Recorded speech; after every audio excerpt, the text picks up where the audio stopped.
नमस्कार दोस्तों, स्वागत है आप सभी का आपके अपने यूट्यूब चैनल अरावली क्लासेस पर। साथियों, आज के इस वीडियो में अपन सभी पढ़ने वाले हैं राष्ट्रीय शिक्षा नीति 2020 से इम्पोर्टेंट प्रश्न है, जो कि आपका रीट पात्रता परीक्षा के अंदर एक नया टॉपिक जुड़ा था। वो टॉपिक है आपका राष्ट्रीय शिक्षा नीति 2020। उससे रिलेटेड बहुत सारे प्रश्न आपके परीक्षा के अंदर पूछे जाते हैं।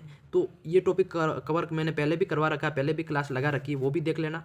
और ये जो प्रश्न मैं करवाने वाला हूँ आपके 27 फरवरी वाले पेपर के अंदर हूबहू देखने को मिलेंगे, इसलिए क्लास को पूरा देखना। चैनल पे पहली बार विजिट करो, चैनल को सब्सक्राइब कर लेना।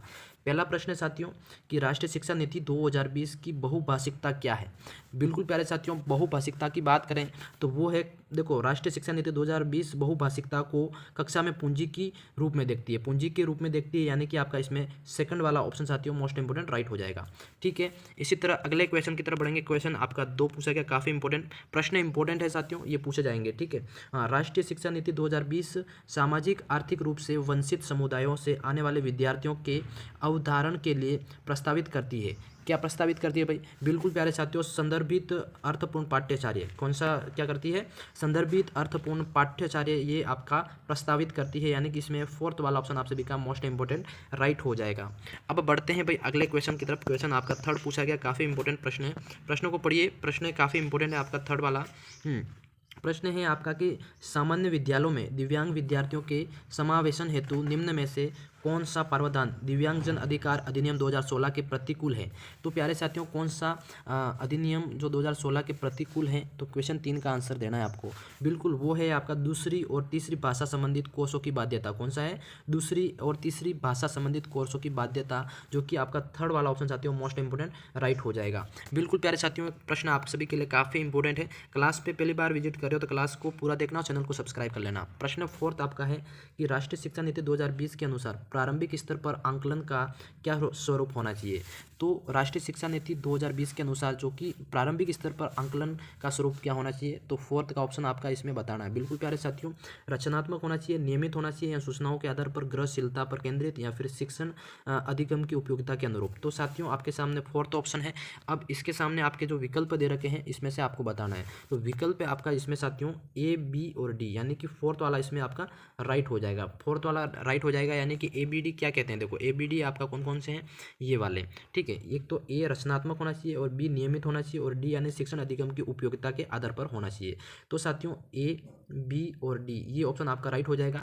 डी वाला ऑप्शन साथियों इसमें आपका कंप्लीटली राइट हो जाएगा। अब अगले क्वेश्चन की तरफ बढ़ेंगे। क्वेश्चन आपका 5वां पूछा गया, राष्ट्रीय शिक्षा नीति 2020 किस प्रकार के शिक्षा शास्त्रों का प्रस्ताव रखती है। बताओ जल्दी से, राष्ट्रीय शिक्षा नीति किस प्रकार के शिक्षा शास्त्रों का प्रस्ताव रखती है। तो 5वें का आंसर देना है। बिल्कुल प्यारे साथियों, अधिगमकर्ता प्लस केंद्रित कौन सा रखती है? अधिगमकर्ता और केंद्रित प्रकार का जो शिक्षा शास्त्र का प्रस्ताव रखती है, यानी कि इसमें आपका सी ऑप्शन साथियों मोस्ट इंपोर्टेंट राइट हो जाएगा। वेरी वेरी इंपॉर्टेंट है। अगला प्रश्न आपके इससे पूछा गया है, से प्रश्न पढ़िए जल्दी से। प्रश्न आपका 6 वाला है कि अभिकथन है आपका ए, राष्ट्रीय शिक्षा नीति 2020 के अनुसार 5वीं तक के सभी बच्चों को उनकी मातृभाषा में शिक्षा दी जानी चाहिए। ठीक है, ये अभिकथन है। कारण है आर के छोटे बच्चे अपनी अमृत भाषा में सार्थक अवधारणाओं को अधिक तेजी से सीखते हैं, वह समझते हैं। सही विकल्प चुनना है आपको। ठीक है, अब ए और बी, ये ए और आर, इसमें से सही विकल्प आपके नीचे दे रखे हैं, इन विकल्पों में से आपको बताना है क्वेश्चन 6 का। बिल्कुल प्यारे साथियों, जो सही विकल्प है वो है ए और आर, दोनों सही है, और आर ए की सही व्याख्या करता है, यानी कि इसमें प्यारे साथियों जो आपका फर्स्ट वाला ऑप्शन है ना, ये इंपॉर्टेंट राइट हो जाएगा। कैसे? देखो, ये आपका ए और आर क्या है, राष्ट्रीय शिक्षा नीति 2020 के अनुसार 5वीं तक के सभी बच्चों को उनकी मातृभाषा में शिक्षा देनी चाहिए, करेक्ट बात है। और आर है छोटे बच्चे अपनी जो मातृभाषा है उसकी अवधारणाओं को अधिक तेजी से सीखते हैं। तो ये दोनों कथन आपके करेक्ट हो जाएंगे इसमें, इसलिए आपका इसमें फर्स्ट वाला ऑप्शन आपका वेरी वेरी इंपॉर्टेंट राइट हो जाएगा। अब बढ़ते हैं भाई अगला क्वेश्चन 7 की तरफ। क्वेश्चन 7 आप सभी के सामने पूछा गया है कि राष्ट्रीय शिक्षा नीति 2020 मतलब 20 जाती है कि शिक्षा, देखो क्वेश्चन 7 को ध्यान से पढ़ना है कि राष्ट्रीय शिक्षा नीति 2020 जाती है कि शिक्षा समालोचनात्मक चिंतन के विकास पर केंद्रित होना चाहिए। क्या चाहती है? ये जाती नहीं है, चाहती है कि शिक्षा समालोचनात्मक चिंतन के विकास पर केंद्रित होनी चाहिए, यानी कि इसमें आपका फोर्थ वाला ऑप्शन प्यारे साथियों मोस्ट इंपोर्टेंट राइट हो जाएगा। ठीक है, हाँ, अब अगले प्रश्न की तरफ बढ़ते हैं। प्रश्न आपका 8वां पूछा गया है कि समकालीन शिक्षा की नीतियाँ, जैसे शिक्षा नीति 2020 का प्रस्ताव है कि यहाँ पे खाली स्थान होना चाहिए। क्या होना चाहिए भाई? बिल्कुल बिल्कुल क्वेश्चन 8 का आंसर देना है। वो होना चाहिए अनुभवात्मक। कौन सा हो जाएगा? अनुभवात्मक होना चाहिए, यानी यहाँ पे आपका हो जाएगा साथियों अनुभवात्मक आ जाएगा, थर्ड वाला ऑप्शन। ठीक है, हाँ, काफ़ी इंपॉर्टेंट प्रश्न है, नोट करते रहना। अगला प्रश्न आपका 9 पूछा गया है, काफ़ी इंपॉर्टेंट प्रश्नों को पढ़िएगा फिर आंसर देना है। राष्ट्रीय शिक्षा नीति 2020 जैसी शिक्षा की समकालीन नीतियां यानी कि बच्चों में कौन सी कौशल विकसित करने का प्रस्ताव करती है? तो कौन सी कौशल विकसित करने का प्रस्ताव रखती है? तो क्वेश्चन 9 का आंसर देना भी बिल्कुल समालोचनात्मक चिंतन। कौन सा हो जाएगा? समालोचनात्मक चिंतन, जो कि आपका ये मतलब विकसित करने का प्रस्ताव रखती है। ठीक है, तो ए ऑप्शन साथियों इसमें फर्स्ट वाला आपका राइट हो जाएगा। अगला प्रश्न है आप सभी के बीच क्वेश्चन 10। प्रश्न 10 को पढ़ो भाई। हाँ बिल्कुल, राष्ट्रीय शिक्षा नीति 2020 में निम्न में से कौन सा कथन प्रस्तावित है? कौन सा कथन प्रस्तावित है? तो क्वेश्चन 10 का आंसर देना है। वो कथन प्रस्तावित है साथियों कि बाल विद्यार्थियों के लिए बहुभाषी होने के उच्च संख्यात्मक लाभ हैं, यानी कि बहुभाषिक होने पर छात्रों के लिए जो उच्च संख्यात्मक लाभ है, यानी कि थर्ड वाला ऑप्शन आपका इसमें राइट हो जाएगा। समझ गए सभी? हाँ, अगला सवाल है साथियों, अगर इस क्लास की अगर आप सभी PDF लेना चाहते हो तो व्हाट्सअप ग्रुप को ज्वाइन कर लेना। अगला प्रश्न है 11वां। राष्ट्रीय शिक्षा नीति 2020 के अनुसार प्राथमिक स्तर तक के बच्चों की शिक्षा के लिए यहाँ पे खाली स्थान को प्रस्तावित देनी चाहिए, यानी कि किस चीज़ को आपका इसमें मतलब प्राथमिकता देनी चाहिए? तो वो है आपकी मातृभाषा को। किसको? मातृभाषा को आपका इसमें बढ़ावा देना चाहिए। शिक्षा नीति 2020 के अनुसार प्राथमिक स्तर के जो बच्चे हैं उनके लिए शिक्षा के लिए जो मातृभाषा यहाँ पे आ जाएगा, मातृभाषा को प्राथमिकता देनी चाहिए। तो प्यारे साथियों इसमें ए वाला ऑप्शन आप सभी का राइट हो जाएगा। चैनल को सब्सक्राइब करते रहना सभी। प्रश्न आपका 11वां है भाई, 12वां सॉरी। राष्ट्रीय शिक्षा नीति 2020 के अनुसार आकलन के क्या उद्देश्य हैं? आकलन के क्या उद्देश्य है भाई? तो बताओ जल्दी से, आकलन के उद्देश्य क्या है? बिल्कुल प्यारे साथियों, सीखने के स्तर को सुनिश्चित करने के लिए विद्यार्थियों में तनाव उत्पन्न करना या डर पैदा करना, या फिर आपका अध्यापन अधिगम क्रियाओं को दोहराना, या अधिगम विकास को अनुकूलित बनाना, या फिर कक्षा के अंदर बाहर विद्यार्थियों को समर्थन करना। तो साथियों इसमें से आपको आकलन के उद्देश्य क्या है? तो आपके सामने ऑप्शन दे रखे हैं। अब इसमें से आपके जो ऑप्शन है वो है एक तो सेकंड, थर्ड और ये फोर्थ वाला। ठीक है, तो कौन कौन से? सेकंड, थर्ड, फोर्थ आपका ये वाला हो जाएगा। बिल्कुल प्यारे साथियों, यहाँ पे फोर्थ का जो ऑप्शन है ना ये वाला, ये आपका है, जो कि आपका सेकंड अध्यापन अधिगम क्रियाओं को दोहराना और अधिगम विकास को अनुकूलित बनाना, मतलब अनुकूलित बनाना, और फोर्थ है आपका कक्षा के अंदर और बाहर विद्यार्थियों को समर्थन देना, यानी कि तीनों आपके राइट हो जाएंगे भाई। बिल्कुल तीनों राइट है, यानी कि इसमें फोर्थ वाला ऑप्शन आप सभी का राइट हो जाएगा भाई। अगले सवाल की तरफ बढ़ेंगे। सवाल आपका 13वां पूछा गया साथियों, काफी इंपॉर्टेंट है। प्रश्न 13, बिल्कुल प्रश्न 13 है, राष्ट्रीय शिक्षा नीति 2020 में प्रस्तावित बदलाव बताना है। वो बदलाव क्या हो जाएगा? वो बदलाव है प्यारे साथियों मानकीकरण से लचीलापन। क्या हो जाएगा? मानकीकरण से लचीलापन आपका इसमें फोर्थ, यानी कि ए वाला ऑप्शन आपका वेरी वेरी इंपॉर्टेंट राइट हो जाएगा। अगला सवाल है आपका 14वां कि राष्ट्रीय शिक्षा नीति 2020 पूरे देश के लिए प्राथमिक स्तर पर किस भाषा को निर्देश के माध्यम में प्रस्तावित करती है? तो साथियों किस भाषा में निर्देश को मतलब प्रस्तावित करती है? 14वें का आंसर देना मातृभाषा, यानी कि घर की भाषा, यानी कि मातृभाषा की मतलब होता है मातृभाषा, यानी घर की भाषा को प्रस्तावित करती है प्राथमिक स्तर के बच्चों के लिए। ठीक है, तो ये याद रखना आपको। प्रश्न 15 की बात करते हैं साथियों। प्रश्न 15 आपके सामने है कि राष्ट्रीय शिक्षा नीति 2020 के अनुसार मूल्यांकन का उद्देश्य क्या है? मूल्यांकन का मुख्य उद्देश्य है कि बच्चों को सीखने की प्रक्रिया में मदद करना। क्या हो जाएगा? बच्चों की सीखने की जो प्रक्रिया उसमें मदद करना, यानी कि थर्ड वाला ऑप्शन आपका राइट हो जाएगा। अगले सवाल की तरफ बढ़ते हैं साथियों। अगला सवाल आप सभी के बीच है 16वां प्रश्न, दिव्यांग छात्रों की शिक्षा के संदर्भ में निम्न में से किस प्रावधान को राष्ट्रीय शिक्षा नीति 2020 द्वारा बढ़ावा नहीं दिया गया? तो साथियों 16वें का आंसर वो बढ़ावा नहीं दिया था, वो है अनिवार्य विशेष शिक्षा। कौन सी? अनिवार्य और विशेष शिक्षा का मतलब 2020 के अंदर बढ़ावा नहीं दिया गया, यानी कि थर्ड ऑप्शन आपका इसमें राइट हो जाएगा। अगले सवाल की बात करते हैं साथियों। क्वेश्चन 17 आपका काफी इंपॉर्टेंट है। देखो, राष्ट्रीय शिक्षा नीति 2020 के अनुसार विद्यार्थियों के किन आयामों की प्रगति अद्वितीय को शामिल करना चाहिए? तो साथियों 17वां का आंसर देना है, वो है संख्यात्मक, भावात्मक और मनोज्ञात्मक, यानी कि थर्ड वाला ऑप्शन आपका इसमें 3 प्रकार से जो अद्वितीय को शामिल करना चाहिए, यानी कि थर्ड वाला ऑप्शन आपका इसमें राइट हो जाएगा। अगला सवाल है भाई आपका इसमें 18वां सवाल क्या पूछा गया? देखो, राष्ट्रीय शिक्षा अधिकार अधिनियम 2009 के अंतर्गत निजी विद्यालयों में आर्थिक रूप से कमजोर वर्ग के जो विद्यार्थियों के दाखिले हेतु सीटों का आरक्षण का प्रावधान है। तो इन छात्रों के सफल समावेश हेतु एक अध्यापक को किस तरह से शिक्षा शास्त्र का इस्तेमाल करना चाहिए? तो किस तरह से बताना आपको। 18वें का आंसर बताना भाई। बिल्कुल इसमें जो सभ्यता पर आधारित, कौन सा हो जाएगा? सभ्यता पर आधारित जो शिक्षा शास्त्र का इसमें वो मतलब इस्तेमाल करना चाहिए, यानी कि थर्ड ऑप्शन प्यारे साथियों इसमें आपका राइट हो जाएगा। साथियों क्लास पसंद आ रही हो तो क्लास को लाइक कमेंट शेयर कर देना।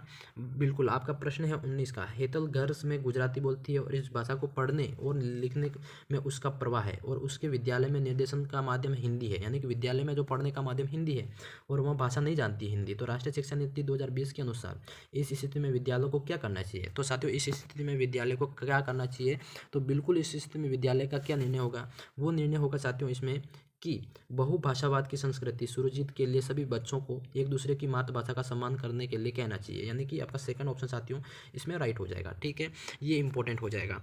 अब अगले प्रश्न की बात करते हैं भाई। इसमें 20वां प्रश्न है कि राष्ट्रीय शिक्षा नीति 2020 जो साथी है कि कक्षा अधिगम को पाठ्य पुस्तकों तक सीमित करने के बजाय अधिगम और शिक्षा यानी कि इसकी क्या करना है, अधिगम और शिक्षा यानी कि खोजबीन और समालोचनात्मक चिंतन के विकास पर केंद्रित होना चाहिए।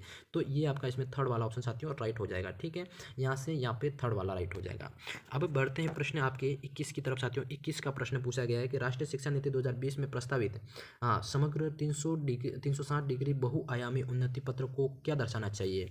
360 डिग्री बहुआयामी उन्नति पत्र को क्या दर्शाना चाहिए, तो वो है साथियों आपका इसमें विद्यार्थियों को संज्ञानात्मक और भावात्मक और मनोज्ञात्मक और आयामों में प्रगति, यानी कि 3 जो आपके हैं इसके अंदर आपकी प्रगति को दर्शाना चाहिए। कौन सा 360 डिग्री आयामी उन्नति पत्र को, तो आपका एक तो संज्ञानात्मक हो गया, भावात्मक हो गया और मनोज्ञात्मक हो गया, यानी तीनों को आयामों की प्रगति को दर्शाना चाहिए।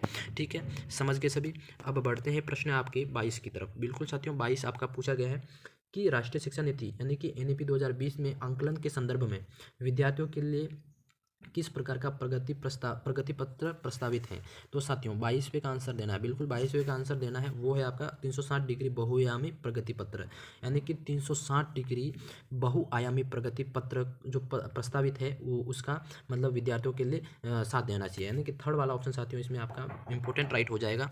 अगला सवाल है आप सभी के बीच 23 का। बिल्कुल साथियों 23 पूछा गया है कि निम्न में से कौन सा प्रश्न आलोचनात्मक सोच का मूल्यांकन करते हैं। बताओ जाते कौन से प्रश्न आलोचनात्मक सोच का मूल्यांकन करते हैं। तो 23वें का आंसर हो जाएगा भाई बिल्कुल भोजन की कमी में विभिन्न कारण क्या हो सकते हैं, ये आपके आलोचनात्मक सोच के मूल्यांकन करते हैं। ठीक है, अगला है सवाल साथियों आपके 24 का, काफ़ी इंपॉर्टेंट कि राष्ट्रीय शिक्षा नीति 2020 के मूल्यांकन के लिए बच्चों के मूल्यांकन के लिए यहाँ पे खाली स्थान है और समावेशन को प्रस्तावित करती है। तो 24वें का आंसर बताओ भाई। बिल्कुल 24वें का है कि मूल्यांकन के लिए समूह कार्य क्या हो जाएगा, यहाँ पे ये वाला हो जाएगा समूह कार्य और आपके स्व कार्य। एक तो समूह कार्य और स्व कार्य के समावेश को प्रस्तावित करता है, यानी कि इसमें आपका फर्स्ट ऑप्शन साथियों मोस्ट इंपॉर्टेंट राइट हो जाएगा। ठीक है, हाँ ये फर्स्ट ऑप्शन आपका करेक्ट हो जाएगा। अगला सवाल है भाई आपका 25 का। बिल्कुल साथियों 25 का सवाल है कि एनईपी 2020 यानी कि प्रस्तावित कथनों में से निम्न में से कौन सा कथन सही नहीं है।